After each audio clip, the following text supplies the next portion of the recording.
One of John Chiska's children. Oh. 40 minutes south of there, Allegiance.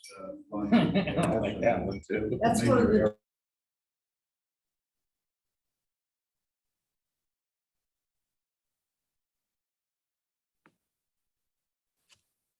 Morning.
May we hear the meeting too?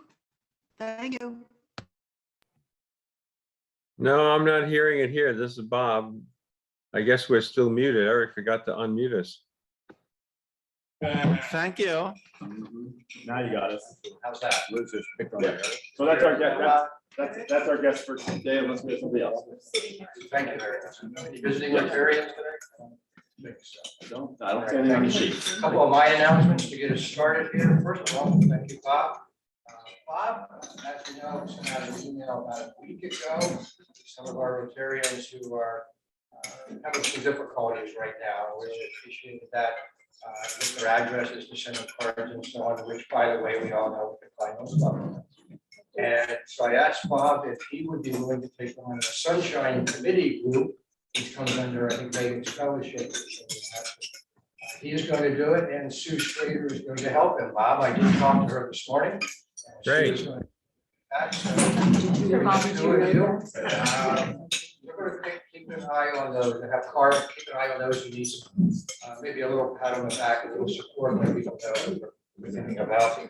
Also, thank you, Rose brought in some clocks, clock for the Administration Chess team. Very much appreciated. I was saying we have about 60 students who are now in the club. We have, it's down maybe to about 30 are showing up each week now because of spring sports and so on. But thank you so much. Really appreciate it with the clocks. A couple of things. First of all, board meeting today. And we're going to set up right here in front again, so Eric does not have to move the technology. So when we're done, just get the tables lined up here and we'll get started as quickly as possible. Board meeting, finding people, pretty much what I typically talk about. Using the CR app. I think that's what I have. So, other club announcements. Our girl, I think I saw you putting something on the table. Yes, if you'll notice on your table, there's a little sign-up sheet regarding the dog walk. We're still exploring this whole concept. Want to get a sense of interest from the club. If you already put your name down and checked something off last week, you don't need to do that again.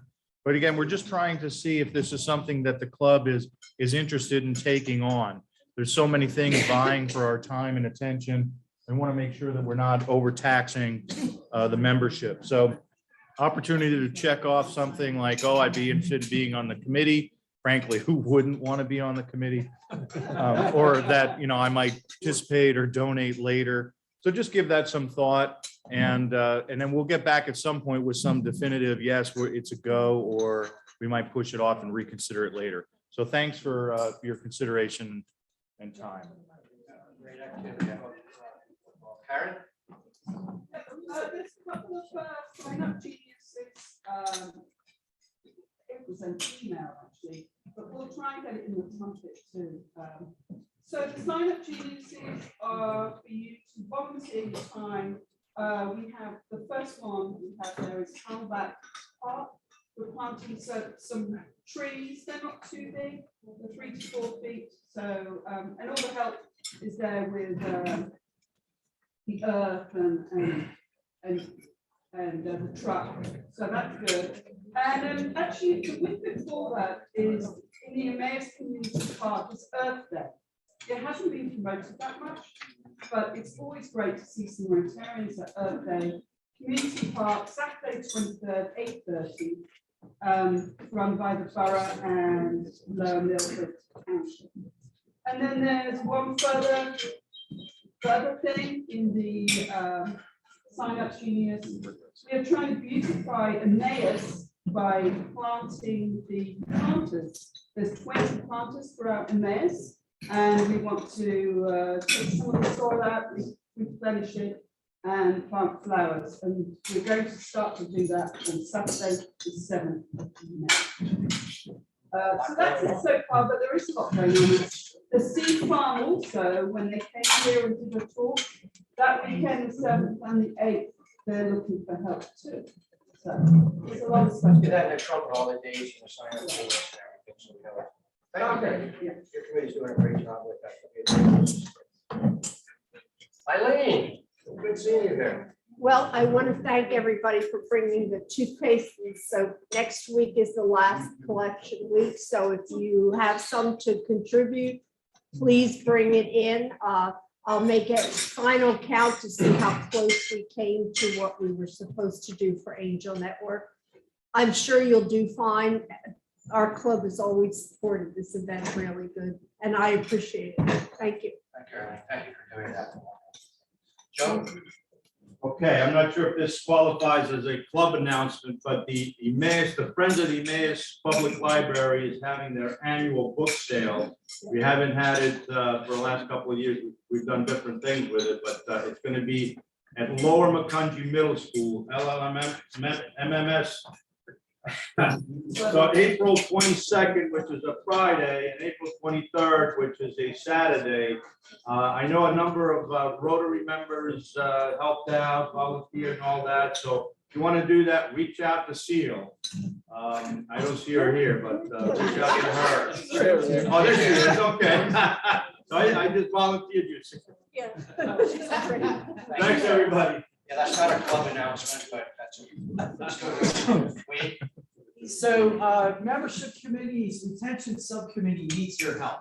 So as you heard from Karen, there is a sign-up genius that's available to do some service projects. So with the retention subcommittee, I'll focus on, to use a baseball analogy, the true outcomes of, do you show up for meetings? Do you participate in service projects, and do you give the E-Ray? There are folks who are technically members of our club who do none of those three things. Some of you know these folks. So if there's someone that's been in ghost mode for the better part of 2 years, reach out to them, get them to sign up for one of these sign up geniuses. The retention subcommittee is going to be reaching out to those folks because we track these numbers, but do me a favor, kind of give them that nudge, give them to sign up for one of the projects because we'd really like to see these folks again.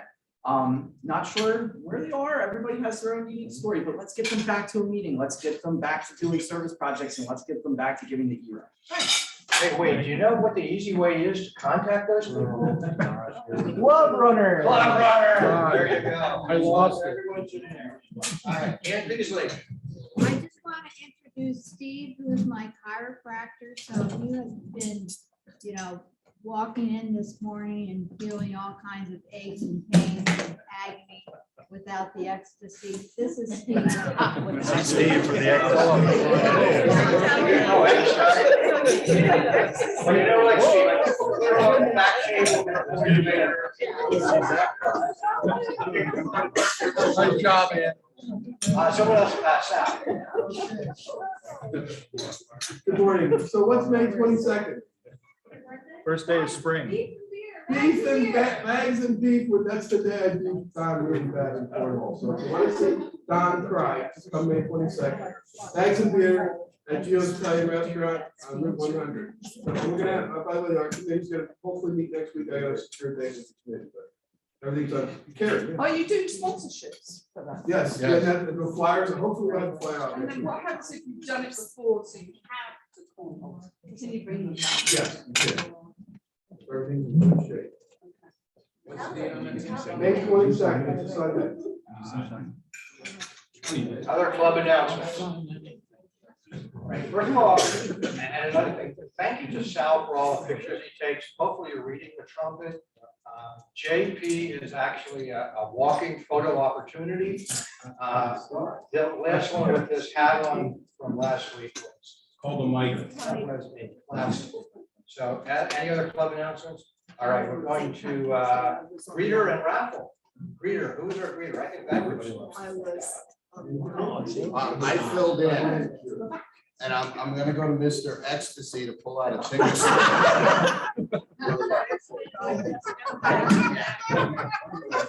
You were always so cheerful. Now I get it. Class 3 are 611. 611. 611. So like 911. No 611. 511. Now, do you have it or not? Oh, jeez. All right, cool. Another one. You get to do it again. I think there was only 2. No.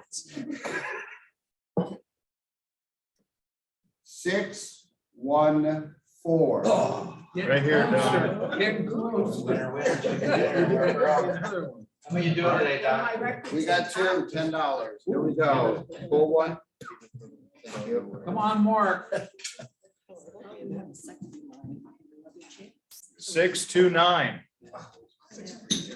Oh, that's me. Oh, somebody else who was late, so I'll just keep it in here. No. Over here. Yes, I will take Your other hat over that bald head.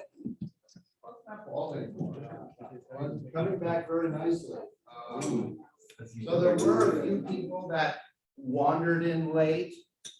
I'm not going to mention any names, Karen, but if you saw anybody that did that, you'll let me know, correct? All right, good. Looked like everybody had pins on today. I didn't get to check JP. JP, do you have a pin on today? Really? Yes, I have a pin. All right, okay, because the one week you didn't have it and I didn't find you for it. I you did have got- my badge. Oh, you did have your Always badge. have. All right, That's the very day good. before Good. the- Don't let it It's happen. 2750 for being late. Badge and pin, very good. Yes, thank you. I have, do you want mine? No, sorry. All right, okay. Any happiness out there? Happy dollars. Bill? $2 happy. I've been in this club for a long time, and I totally agree with Wade in terms of participation. It's disappointing to see. However, as long as I've been in this club, I don't think I've sat and listened to as many announcements of events that we're doing as a community. So I think we're doing a hell of a job, and Mike, you're the leader right now, I'll give you the credit for it. Thank you. Man right next door, Dave. So here's $5 for two happy things. First was I've been out for the last 2 weeks, I haven't been at the meetings. I've been in the process of moving our oldest son from Muscatine, Iowa, and his family from Muscatine, Iowa to Groton, Connecticut. So we moved on the Saturday night 2 weeks ago when the snowstorm was there. We had 2 dogs and a cat in this tiny little Toyota car loaded with computers and other goods. We ended up stopping twice on Route 80 as the snow squalls became horizontal and we couldn't see the road in front of us. But anyway, we got safe and that was good. And the second is a little bit closer to home. Most of you don't know, we sponsored a woman at Lehigh University named Elena Brskanova. Elena is Ukrainian. She was back in the Ukraine at the start of the war with her family, and we lost contact with her for the last couple of weeks. We finally got an email from her last night that she and her mother are fine, but her father is missing. Anyway, we believe that he's a soldier in the war, and we're waiting to hear back. But Elena is a Lehigh University MBA student, graduate, and hopefully she's going to be all right in the process. So that's good news. Thanks. I have $2. One, I'm happy we spent a week in Hilton Head with Bill and Sue Weber, and Dean Durian just bought a place, so that was fun. And the azaleas were blooming and camellia would come here. The other thing is, you know how I've always told you Rotary works in strange ways. So this past week, I was at lunch with another Rotarian, not from this club. And she said, Cindy, I bought you something. Now, when somebody tells me that, you know me, I mean, who knows? So she says she's at a flea market and she gives me this brochure. District Assembly, 743rd District, Rotary International, 1959, Brookside Country Club near Macungie, PA. On the committees, Wilmer Schultz, Stuart Rockwell, Fred Schaefer, and there was somebody else here. So I'm going to pass this to Roger and Gary Rohrbach, who are working on this, but this is from 1959 and our club was there. And I thought, wow, I didn't ask her how much it cost. Very nice.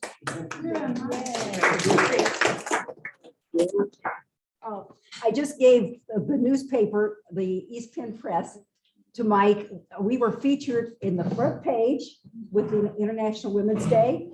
And also there was a nice picture of Don getting his hair cut. Yeah, saw that. So this rides on Bill's announcement about all the things we're doing. Thank you. Very nice article. Thanks to that community. I haven't obnoxiously bragged about my children in a while, so I'm sure you all are terribly interested in their latest goings on. So Catherine just finished up her going to be finishing the 3rd marking period. She's summa cum laude at Central Catholic, and the counselor told her she's ranked in the top 10 of her class. James just got high honors again, so he's at high honors every trimester, every thing through middle school. So he's got one more to go to tie his sister. We thought for sure he was going to screw one up, but he hasn't yet. And Catherine made the Central Catholic varsity girls softball team, despite not having played softball since 5th grade. And James made the Central Catholic junior high baseball team. So got a lot of baseball and softball coming. They're your kids. They are my children. They take after his wife. Yeah, his wife. Go ahead, Mike, you have your hand up. Okay, I'm going to take the presidential prerogative. I had asked, my wife asked if to be in the trumpet. I'm going to make the cut, I guess. So she's in the Emmaus Historical Society. They are doing one of these Dan Shantz cards that's $20. If anybody's interested, and you get $70 worth of product over the summer, I guess. So this is my advertisement. I will pay for this. Just give me $20 and you get one of these cards. It's throughout the year. It's throughout the year. That it's one per month. It's one per month. 1 month, yeah. So we give you $20 and then you pay us $20? No. Did I understand that? No, all right. Just wanted to make sure we're not. It's not in the bylaws, so right now. Last one. All right, I got $5 happy. So last week I attended 2 Rotary meetings. I was on Zoom here. I heard all about St. Patty's. I understand he's not Irish. I can't believe it. At any rate, then I attended the actual meeting at St. Petersburg on Friday. So I'm going to be gone for 2 weeks, starting Saturday. And there was a third thing I wanted to say, and I can't remember what it is now. But oh, everybody's wearing purple today. What's going on? There's a whole bunch of people are wearing purple. Somebody told me, you know? I call it raspberry. Raspberry, okay. Well, when I went to school, there were only 6 Crayola crayons. All right, thank you. What was it? We're all good. Now, how about- I will be glad to do that. Do you need to use the mic? Microphone? Yes, the microphone. Yeah, where is it? Right on the podium. Good morning, everyone. Be turned on. I gave $2 happy. I gave $2 happy to Don, and that's for Eric Block doing a great job on the trumpet. I really appreciate it. I'm happy to introduce our speaker. She's back again, so which is a good thing because we don't have people back here twice. I forgot to tell her though, if you come 2 times in a row, you automatically have to be a member, right? So Clarice James has committed her life to helping people from all walks of life break through barriers and achieve their goals by helping them gain access to equal opportunities. Oh no, I went away. Blanked out. I'm gonna just ad-lib it. She's 72 years old. She graduated from Harvard with a PhD. Oh, I'm sorry.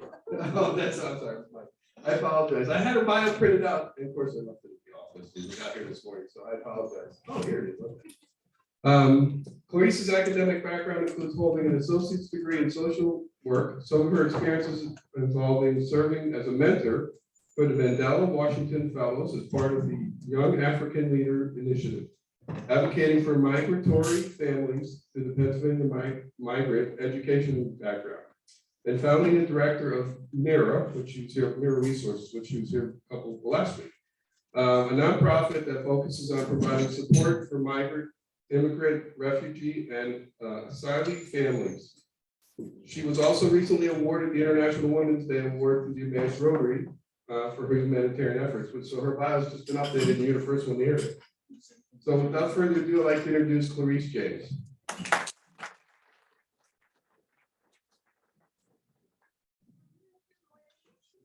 Morning. We did the clicker. It's right on the table there. What's up? Anyone up here? There you go. Hi, I was gonna say, my vision is so bad, I'm gonna need to like gravitate over here. Okay, so most of you probably recognize me from last week, I think it was. 2 weeks. Yeah, 2 weeks. 2 weeks, okay, yeah, it was very quick. But I'm gonna talk to you guys a little bit more in depth about MIRA Resources and what we do. And for you guys who don't recognize me, you guys are gonna get to know all about MIRA. All right. Okay, so about our program's mission is to equip migrant, immigrant, refugee, and asylee families, just like Sal said. And serve families with the local resources to succeed through equity upon entering a new community, as well as connecting them in their new community as a whole. So we strive to live out our mission by connecting these families with all the resources inside the community and offering them the same opportunities everyone has a right to, by opening up their individual paths to reach their highest potentials and dreams, all while offering guidance and serving as a connect to local resources. So diving a little deeper. So we have our internal programs that we run for the families, as well as we do a lot of outsourcing. So for example, if we don't have a program that am I holding this close? I'm like yelling. That's right. Okay, so yeah, if we have a program that we're running that can't directly help them, we need to kind of outsource and figure out a program that can. So hence the resourcing and the resourcing. So programs. We run 3 specific programs: virtual citizenship classes, virtual basic English classes, and individual tutoring. So all of the courses, all of the help, all the aid that we provide is all free. So these 3, well, the 2 courses that we have specifically, they're all virtual and they're free as well. For individual tutoring, that's all based upon the student and the tutor, however they want to set it up. So if they want it virtual, if they want it in person, kind of whatever works best for them. Okay. For our basic English class and citizenship classes, the reason that we have it virtual is actually initially I wasn't really interested in making everything virtual, but then, you know, as everyone knows what happened, we kind of had to make everything virtual. But it actually worked out really well because we ended up having people join the classes that, because they're very like active in the class. We had people join the classes where we would say, oh, like, you know, where are you from? What's your favorite food? And they would say, oh, like, we live in Colombia right now. We live in the Democratic Republic of the Congo right now. So people were finding out about our program all over. So we ended up just keeping it virtual, even though things are coming back to normal because of how far we were reaching. And you might be like, how do people hear about you in Colombia?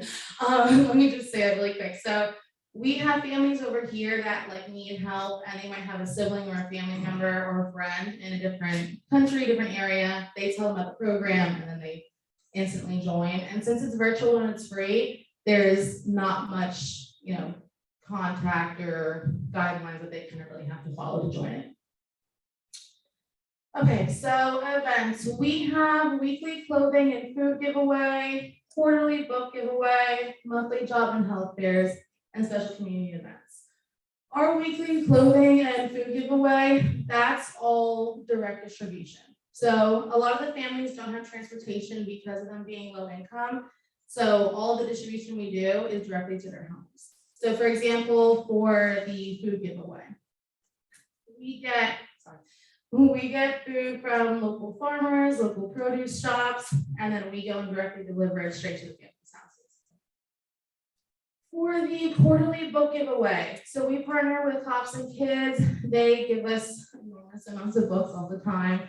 I know some of you know Beverly Bradley over there. She's amazing, and she's always like calling me saying, we have like 1,000 books to give you guys. So they're really great. That's also individual distribution.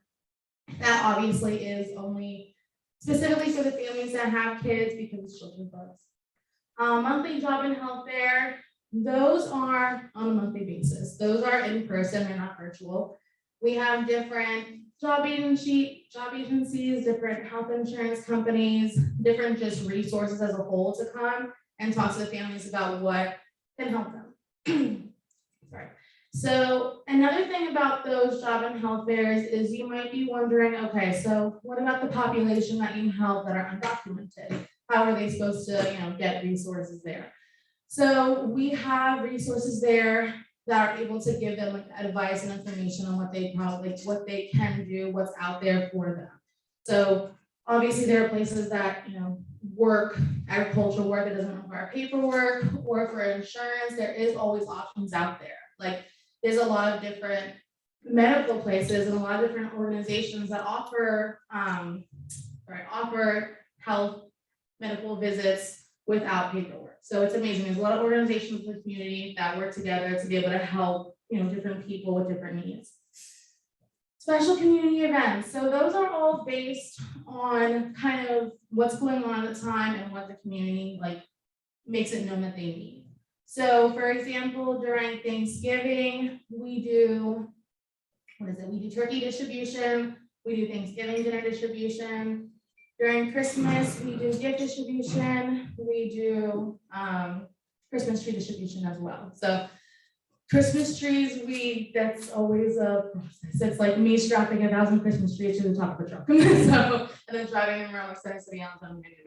But it's interesting and it works. A lot of the families, they're always like super excited because to us, we're like, really a Christmas tree? But they're expensive, you know? Like, I know when I go and get my Christmas tree every year, it always seems to be getting more expensive. So, yeah, no, the families are very happy about that. and for the toys we get from Toys for Tots. Okay, so resources. So resources is part of the main program of New Resources. So we do a lot of outsourcing. A few things that we help with are jobs, food, healthcare, furniture, housing, education, clothing, interpreters, and attorneys. So I can kind of go through this a little bit. Okay, so furniture. I was just actually talking to Sal about this. We work closely with Funds to Benefit Children and Youth. So they're a program that helps families obtain, well, organizations obtain money to be able to help a family, to them to gain access to basic household items. So couches, beds, microwaves, heaters, and washers and dryers and such. So for example, we just had a family that came in from Afghanistan last week. So they still are coming in. So I know a lot of people kind of, or we're assuming that they kind of stopped coming in, but they're still coming in actively.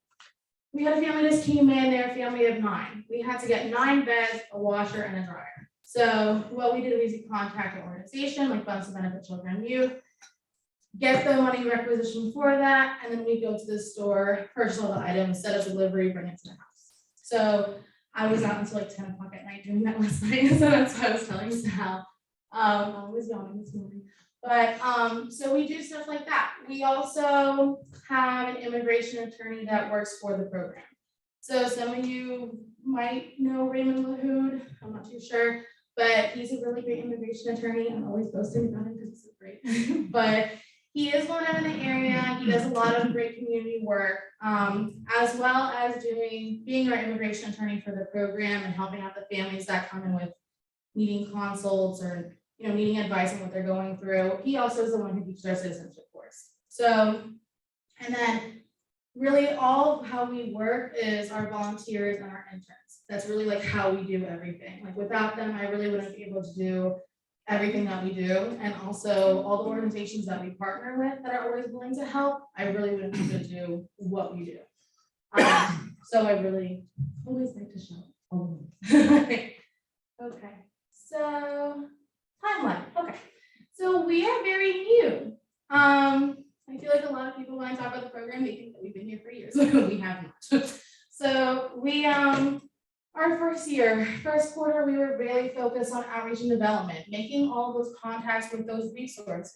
We still are always making contacts with those resources because in my vision, the more resources you have, the better.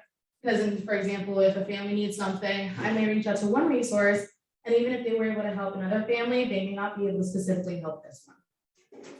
Development, just kind of organizing, that kind of goes into organizing and coordinating our programs. So our events, programming, that definitely took a lot of mapping out and reaching out to different colleges and people for volunteers to help with everything. Because again, we wouldn't be able to do everything with just me doing it, unfortunately. Okay, so year 2. So perfecting and finalizing. Really, honestly, like right now, we're working on trying to just making sure everything is, for the most part, settling in. All the programs that we have are going to be forever programs. I mean, we are going to always be looking to add new things, which I completely forgot about putting the garden in here. I'll mention that in a second. But yeah, just perfecting and finalizing the programs that we already have. This summer, I'm very excited to say, we'll be looking at hiring and delegating to different people. So right now, like I said, we have a lot of volunteers and interns, but people can only do so much volunteering their free time. Some people, it's a lot to ask people to help you do these major things and, not be able to afford, their lifestyles for their family. So yeah, we're gonna be looking at hiring and delegating, which is definitely gonna help me a lot. Delegating. Personal profiles. I am the only person that actually really works from Mira. So yeah, this slide is really just me. But the thing is though, is we have an amazing board. They're very active. We have I'm gonna go away from my face because it's freaking me out. But we have an amazing board. They're very active. We have a lot of volunteers and interns. Our English course instructor and our citizenship course instructor, they're amazing. They always come back to do more after each session. And, you know, it's, so we do have a lot of people in the community that work very closely with the program. Okay, so testimonials. All right. This honestly is a new slide that I kind of just put in like last minute, but recently what we did was we put out a survey for the families to talk about how, you know, mention how the program has actually helped them. These are just a few quotes. So this program provided an English course for me and my family, advice with immigration lawyer, and advice for victims of crime. This program helped me with books for my baby, furniture for our home, and a Christmas tree. This program helped me improve in my classes. So, you know, it is definitely, it's making a difference in the community. So I know a lot of people are like, really, like immigrants, refugees, migrants here in Lehigh Valley, we have a ton. It's massive, the population that we have.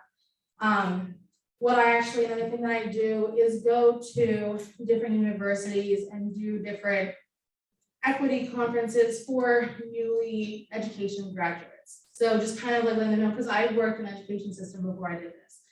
And just kind of like making them aware that, you know, you might have 5, 6 different, you know, especially in inner city Allentown, 5, 6 different immigrant refugee kids in your classroom at this moment that you might not be aware of. And to you, you might get frustrated, oh, this kid doesn't have a pencil, this kid is tired, and realistically, that kid can't even afford a pencil. Okay, realistically, that kid might even be sleeping because he's working the night before. I've been to houses, because again, we do individual deliveries and distribution. And I've been to houses where, you know, if this was in the beginning when I was kind of ignorant, and I was like, hey, like, do you guys have a pen so I can sign this paper real quick? They didn't have a pen or a pencil, nothing. You might have had a crayon lying around. So these families really are in need. We're always taking in donations for this reason. When I have our volunteers work with delivering furniture or really anything kind of the sort, to them, they're, you know, which is like really nice. That's why I'm always looking for more volunteers, just to be able to like give them this opportunity to see how it is. But they go into the house thinking, oh, we're just replacing their couch, or we're just replacing, you know, their old washer.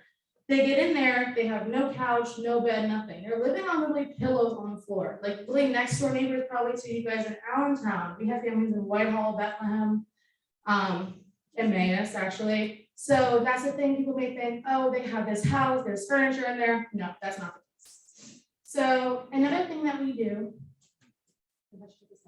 that I forgot to mention here is our community gardens. So we have community gardens, one in Allentown and one in Northampton. So the initiative of community gardens is for the families to go out, plant produce with, like we have all the funding for them. So we give them like, you know, seeds, gloves, everything. They plant the produce. It's a really good mindfulness activity for them. And then after everything's grown through the summer, they end up constantly like donating it to local homes, so different organizations. So we allow them to like, it's basically the initiative program is to allow these families to be able to donate something, but actually not having to donate something of their own, because again, they don't have much. So it gives them that like amazing feeling of being able to donate, because, and it's a really good feeling. But you guys may be asking, oh, well, like, can they keep some of the produce? They always like are welcome to keep some of the produce that they grow, but they never want to, because they're like, oh, we'll see you on Friday anyways at our house when you bring produce. So, and they just really want to give it to the homeless. They're like, they think, oh, we have a home and this person doesn't. Like, even though we have nothing in this home, we always have a home. So they're always very excited to give, and it helps them also become part of the community as well in different aspects. I'm trying to think if there's anything else that I missed. I know I talk really fast and everyone's like probably lost. So if you guys have any questions, okay. Because I do under. You mentioned that they're in a house with no furniture or anything. How do you get them connected to a house, particularly given the current market? I mean, there's so much competition for the houses. How do you even get them into a house? Well, okay, so we actually have, I don't know if I had it in the resourcing part, but we have realtors that work in the program that help them find housing. Now that's really only, honestly, the realtors really mainly work with the migrant families. So the migrant families, someone will come say like, oh, we need this apartment, like, what, we need an apartment with this many rooms, we can't afford this much, and we want this area, or we don't really care what area we're going into. The realtors then narrow their search, send them over to the families, or to me, and I send them to the families because of translation purposes. And then we will set up like visits for them. As far as the refugees come through refugee resettlement. So those programs help with resettling the families. So once they come in, refugee resettlement is a program, I mean, our government partnering with whatever government they're coming, of country, whatever they're coming from. So they partner with helping them find, I feel like I'm not loud enough. They partner with helping them find housing. So once they come here, they get housing through refugee resettlement, and then refugee resettlement connects them to us to find all other resources for them. The families that are undocumented, so we get that a lot. There are a lot of families that come to us that are looking for housing and they don't have papers, or families are looking for jobs, they don't have papers. The thing is, like, I've worked with migrant, immigrant, refugee, asylum community for so long, because prior to this, I worked for migrant education for 3 years. So that's when I started getting into this demographic. And through like getting into working with them, I gained a lot of resources there, and then was able to just gain even more going into this program. So, we're able to find them places that don't have, that don't require papers. But the thing is, though, is we automatically red flag that family. As soon as they're like, hey, we need a place to live, we don't have papers, we're like, okay, we'll help you find somewhere, but we'll red flag them in our system because we already know they're going to need further help. So the thing, when I say that, it's because so for example, this actually happens a lot. So in the winter months, this past winter, we got about I want to say roughly 20 calls of families saying, oh, we don't have heat, our landlord won't turn it on, and we don't know what to do. And we have to literally do either reach out to our donors and get portable heaters, do a heater drive, just get a massive amount of heaters as we can. So we do a heater drive a lot, but because of this need. But we can't, and so many people might ask, oh, we'll just reach out to the landlord. I mean, that's totally unlawful and unfair. We can't do that because that landlord can easily just be like, well, get out. You know what I mean? You don't have a lease with me, you don't have an ID, paperwork, nothing. And they could even further take further action, call ICE. So it's unfortunate situations like that, they have a place to live, but it opens up to all these further issues that might be. But yeah, realtors are great though. We have a lot of realtors on our team. Yes. What's the funding source for that? That's why, is there a transitional funding or there's some sort of grant that gets them in and then they get a job and they can start to pay for it? Or for refugees? Yeah, for the house itself. For the house. They're not getting it for free, I don't think. No. So, I mean, there has been programs that families have, so that we can't afford anything. And I've reached out to different friend organizations and they've been able to fund them or work through some type of scholarship. But most of the families aren't able to afford it. They can barely afford it or afford it. Okay, they can't afford the furniture, but they can afford at least living in the house. Yeah, because the thing is to them, it's those are all kind of add-on necessities that you need a roof over your head, but realistically you can sleep on the floor. And then, yeah, so I know it sounds brutal, but it happens a lot. One more question. Hey, please. The first part, you said you train them or help to assist them with citizenship. Yeah. One of the things that we don't understand, I think, because we are Americans, is what is the cost of one person to become a citizen in the United States? Do you have an idea? I think it's around 600. So that's just the test. That's a oh my God, we can't talk this morning. That's just the cost of the test. What about attorney fees? So he's gonna get a bag and go. No, so You don't need an attorney to become a citizen, unless you want that support. yeah, but we do have multiple immigration attorneys in the program. I mean, Raymond's one of the one who takes most of the families, but we have multiple immigration attorneys in the program that, a family will come to us saying, I need help with a case, or I need help with, I want to start looking into becoming a citizen. So that we link them with the attorneys. They kind of give them a step-by-step plan. This is what you have to do. This is what you have to pay to become a citizen and all of that stuff. But if they do, I have had families come to me where they've gone through immigration attorneys that I don't know of. And it is very pricey. It's like, I mean, we all know attorneys can be pricey. So it's, you know, some people will go through immigration attorneys, pay that full cost. It's crazy.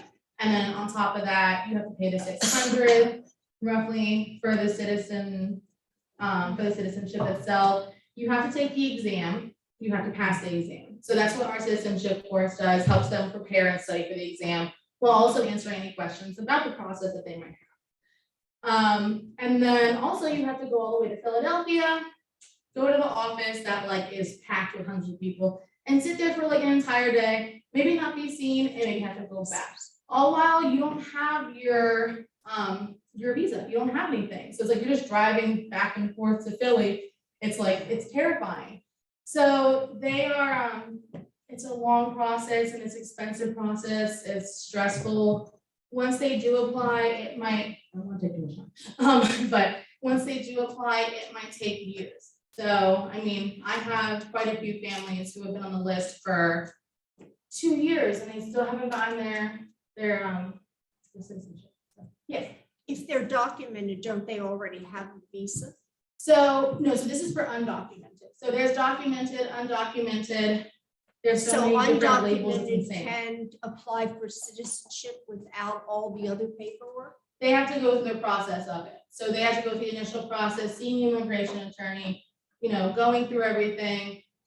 It's a lot. There's like all these little details that, again, the immigration attorney knows like every detail of it. I don't know too much about it, but yeah.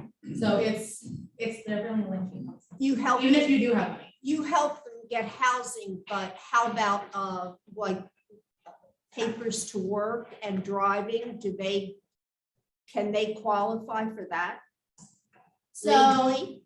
you can't get, if you're undocumented, you can't get a license because they know you go to the DMV to provide your ID, your social security card. So unfortunately, there's not really a way around that. For what was it actually? Because I had a call last week. Someone needed electric. You can get open electric bill without being documented. So we had a family, they needed to open electric bill. We helped them out through it. You don't need to be documented for that. So there's like different things that you would be surprised that you would need papers for, but vice versa. No, you didn't. Thank you.